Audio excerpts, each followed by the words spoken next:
SSC 2016 যদি পুকুর হই, এই যে পুকুর দেখতে পাচ্ছেন, এই যে পুকুর যদি হয় এসএসসি 2016, তাহলে তাহলে প্রাইমারি টেট 2014 একটা সাগর। বিশ্বের কোনো রাজ্যে, কোনো দেশে, কোনো রাষ্ট্রে এই মতো চুরি বা দুর্নীতি হয়নি যতটাই এসএসসি 2016 বা প্রাইমারি টেট 2014 ক্ষেত্রে চুরি হয়েছে। নমস্কার, 2014 প্রাইমারি টেট নিয়ে এই মুহূর্তে সোশ্যাল মিডিয়ায় একটা ফটো ভাইরাল হচ্ছে, একটা ভিডিও ভাইরাল হচ্ছে, যে যারা আরটিআই করেছিল তাদের স্কোরে এসছে একটা নাম্বার এবং ডিজিটাল ওএমআর শিটে এসছে একটা নাম্বার, অর্থাৎ কোথাও 83, কোথাও 75।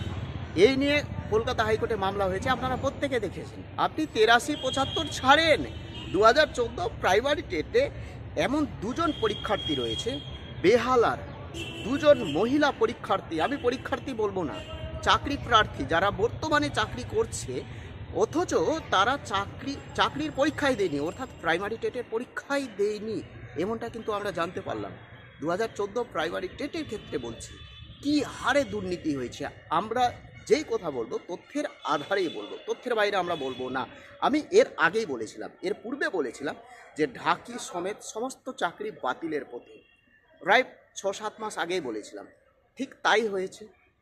এসএসসির ক্ষেত্রেও বলেছিলাম এবং এখনও বলছি, 2014 প্রাইমারি টেট 70,000 চাকরি হোক, 58,000 চাকরি হোক, 42,000 চাকরি হোক, পুরো প্যানেলটা এবার ঢাকি সমেত বিসর্জনের পথে। যে হারে দুর্নীতি হয়েছে, যে হারে চুরি হয়েছে, যে হারে তথ্য প্রমাণ লোপাট করা হয়েছে, আরজি কোডের মতো যেভাবে তথ্য প্রমাণ লোপাট হয়েছে, ঠিক প্রাইমারি টেট 2014 ক্ষেত্রে সমস্ত ওএমআর শিট পুড়িয়ে দেওয়া হয়েছে, ডেস্ট্রয় করা হয়েছে। প্রত্যেকে জেনে গেছেন আপনারা, এই সমস্ত বিষয়ে বলার কোনো প্রয়োজন নেই।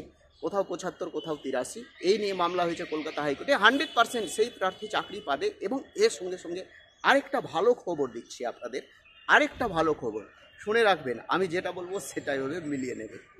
সেই প্রার্থী যার ওএমআর শিটে এসছে 75 এবং স্কোরে এসছে 83, 100% সে চাকরি পাবে, না হলে পুরো প্যানেল বাতিল হবে, না হলে সবাই পাস করবে। এইটা হবে, পুরো প্যানেল তো বাতিল করতে পারবে না, স্বচ্ছ প্রার্থী রয়েছে, 100% সে চাকরি পাবে। এবং তার সঙ্গে সঙ্গে আরও কপাল খুলতে চলেছে কাদের? সেই সমস্ত মামলাকারীদের যারা ওএমআর ডেস্ট্রয় বিষয়ে মামলা করেছে, সে ক্যান ফাইল হোক বা রিট ফাইল হোক। মাথায় রাখবেন, ক্যান ফাইল হোক বা রিট ফাইল হোক। ক্যান ফাইল নিয়ে অনেকে প্রশ্ন করছে, তাহলে ক্যান ফাইলকে কেন গ্রহণ করেছে কলকাতা হাইকোর্ট, অনেকে প্রশ্ন করছে, এবং সম্ভবত ক্যান ফাইলকে মান্যতা দেবে, এইটুকু আমাদের বিশ্বাস। ওএমআর ডেস্ট্রয় বিষয়ে যারা মামলা করেছে, ক্যান হোক বা রিট হোক, 100% তারাও চাকরি পাবে। 100% যাদের কাছে ডিজিটাল ওএমআর শিট রয়েছে, 100% তারা চাকরি পেতে চলেছে। এবং যাদের কাছে ডিজিটাল ওএমআর শিট নেই, শুধুমাত্র স্কোর রয়েছে, তাদের চাকরি পাওয়ার চান্সটা হচ্ছে 90%। একেবারে ক্লিয়ার কাট বলে দিলাম। অর্থাৎ প্রাইমারি টেট 2014 ওএমআর ডেস্ট্রয় মামলা, আরটিআই নিয়ে সমস্ত বিষয়ে আপনাদের সামনে এবার আমি তুলে ধরলাম। এবার আসছি এসএসসি নিয়ে।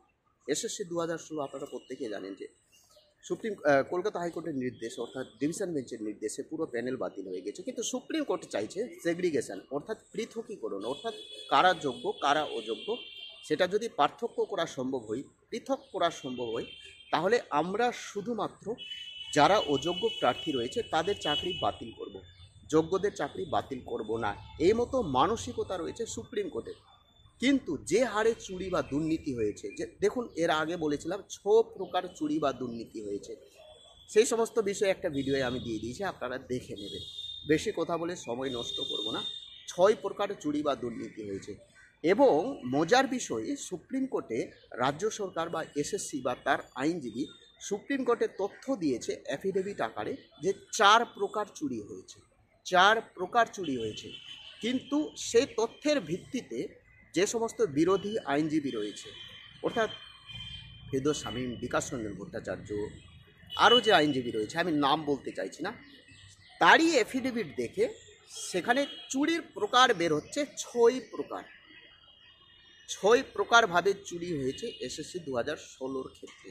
দেখুন, এসএসসি 2016 আমার মনে হচ্ছে যে বিপদে রয়েছে, প্রচুর বিপদে রয়েছে সমস্ত চাকরি প্রার্থী, যোগ্য হোক বা অযোগ্য হোক, যে হারে চুরি বা দুর্নীতি হয়েছে। এবং 15ই জানুয়ারি এই মামলার ফাইনাল নিষ্পত্তি হবে না, কারণ বেলা 2টোর পর এই মামলাটি রাখা হয়েছে। প্রথমে যদি রাখা হতো তাহলে হয়তো ফাইনাল নিষ্পত্তি হয়ে যেত, আরও 2টো শুনানি হতে পারে, যেটা সূত্র মারফত আমরা জানতে পারলাম। দেখুন, এসএসসি যদি যোগ্য প্রার্থী বাছাই করা সম্ভব হয় তাহলে অযোগ্যদের চাকরি বাতিল হবে 100%। সেই সংখ্যা আমি বলেই দিয়েছিলাম। সেই শূন্য স্থানে কারা চাকরি পাবে, যারা ওয়েটিং লিস্টে রয়েছে, অর্থাৎ SSC group C, group D, নবম, দশম বা একাদশ শ্রেণীতে যারা ওয়েটিং লিস্টে রয়েছে তারা কিন্তু চাকরি পাবে, আপনারা লিখে রাখুন।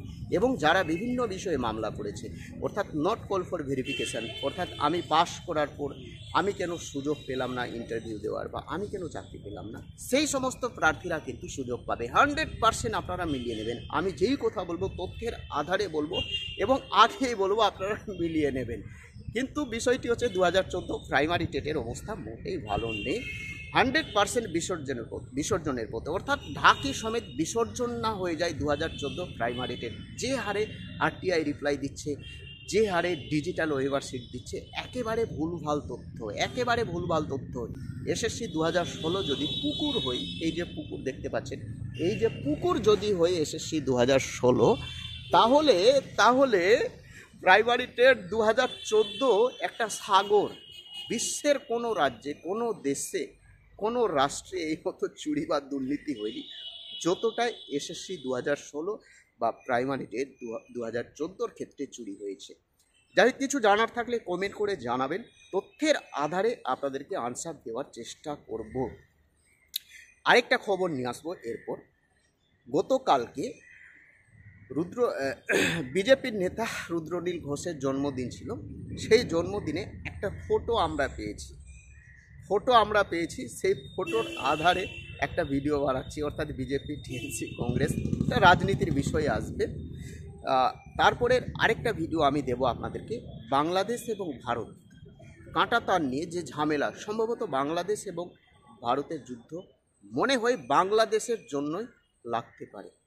জিবিডি চ্যাট বলছে ভারত এবং বাংলাদেশের যুদ্ধ যদি বাধে তাহলে 2 ঘন্টার মধ্যে বিশ্বের ম্যাপ থেকে বাংলাদেশ মুছে যাবে। প্রত্যেকে ভালো থাকবেন, সুস্থ থাকবেন। নতুন হয়ে থাকলে চ্যানেলটিকে সাবস্ক্রাইব করে দেবেন। জয় হিন্দ, ধন্যবাদ।